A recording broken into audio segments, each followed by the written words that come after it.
Hi, myself Begum Ansari. I'm also from the Amana community. So I was going through the internet and I came across this video from Amana Begum Ansari from the print. She was talking on the topic of supremacist mindset in the Muslim community. So the title goes like this: the Muslim supremacy is not a bogey raised by Mohan Bhagwat. Problem lies with how voices respond. So the title itself is very problematic. But before I say something, I acknowledge few things that she said in her video. So obviously, first thing is that there is kind of division or social stratification in the Muslim community, also on the same line, on the similar line of caste that is there in the Hindu society. But to understand the caste system or the binary of Pasmandas and Ashrafs in the same magnitude or on the same parameter of caste system of Hinduism is will be very generalized or very superfluous.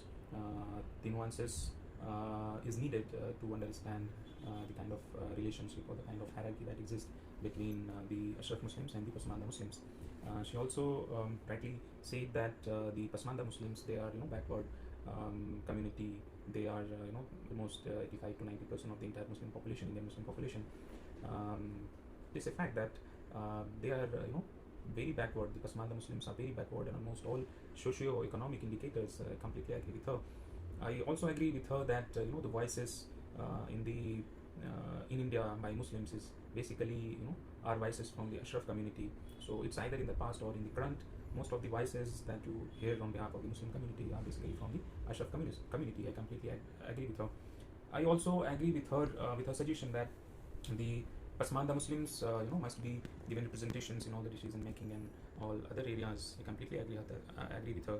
I mean, there is no two point on that. I also partially agree with this this phrase that Muslim supremacist mindset.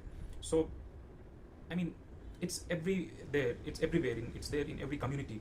I would like to put like this: that in a Muslim community is 200 million plus strong community in India, and there are individuals who speak very obnoxious languages, and very often we hear from them. But to assume that there is a kind of equally strong ideological war that is going on between Hindus and Muslims is completely false. So there are a few things that I would like to ask her. First thing is that she was talking about the supremacist mindset. So she did not provide any definition of what does supremacy means. So supremacy in politics or supremacist ideology basically means that one considers her nation, her race, or her religion or his religion supreme to other nation, to other religion or other race. So it's leads, this kind of ideology leads to prejudices, discrimination to other communities which do not belong to the same community, right? So she did not provide any explanation. She, in her entire speech, she provided only two examples. One is the examples of two nation theory 1947, and the other one Owaisi, who asked this question, that who Mohan Bhagwat is. So this by providing this example of presence of Muslim supremacist mindset in the Muslim community, in certain sections of the Muslim community, and then giving the examples of 1947 or two nation theory is she is presuming as if that the same kind of demand which was there at the time of two Muslim or two nation theory, that there are certain sections of the Indian Muslim community even today who are demanding a separate nation or something, some kind of things. The presumption behind this relationship between supremacist mindset and two nation theory, the example of two nation theory. Second thing that she said that there are certain Ashraf Muslims who are floating these narratives of that we have ruled India, and she then said that the Pasmanda Muslim, they don't have anything to do with this. I really don't understand what does she mean by this, because the elite Muslims or the Ashraf Muslims, it's a historical fact that they have ruled India. I mean, you see that there was Delhi Sultanate. After that, there was Mughal Empire, and in South India there were many Muslim dynasties who ruled Bijapur, Ahmednagar, Golconda, and many others were there, Muslim dynasties who ruled India. So I don't understand. I mean, what is the narrative behind it? It's a historical fact. I do not understand the assumption behind this, that there are Muslims in India or certain sections in the Muslim community even today who floating this counter narratives that since we rule India, we ruled India in the past, so we are now going to reclaim that. I don't know. I mean, she should have provided examples that who is creating or who is floating these narratives. And then she further said that they associate themselves with the invaders of India. Again, she did not provide any clarification that who are these people who are associating and who are those invaders to whom they are associating themselves. There is no clarification on that. And then again, she gave examples of Owaisi, who asked the question that who is Mohan Bhagwat to say this. I exactly asked the same question. I do not see that what's confrontational in this. Asking the question that who Mohan Bhagwat is. I'm asking exactly the same question that who Mohan Bhagwat is, right? So the presumption behind is that do not question, or the statement by Mohan Bhagwat is correct, that Muslims should accept the de facto, ideology of the RSS, or they should not raise their voice. I think the presumption behind this is that, and and she then further talks about the victimhood of the Muslim community and the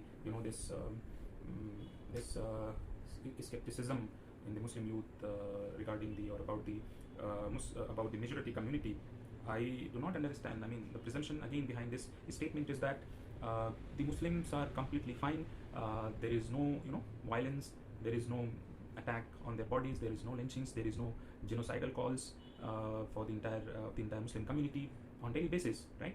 So she perfectly or completely assumes that there is nothing wrong. The Indian Muslim community need not to fear, or they are very safe, as the Mohan Bhagwat said. She completely presumes that, which is not correct. So the entire video was put in the manner that the problem that the Indian Muslims are facing is basically because of there is supremacist mindset or kind of things among them, or there is a division among them, etc. I do not understand the relationship between this. She completely in the entire video did not provide the any evidence from the recent memory except Owaisi, which I do not understand how asking the question that who is Mohan Bhagwat is confrontational. I do not understand when she says that he is a very his politics is based on communalism. I do not understand. I think I also do not agree many of the things that Owaisi does his politics, but I think he is one of the sane Indian politicians whose language is filled with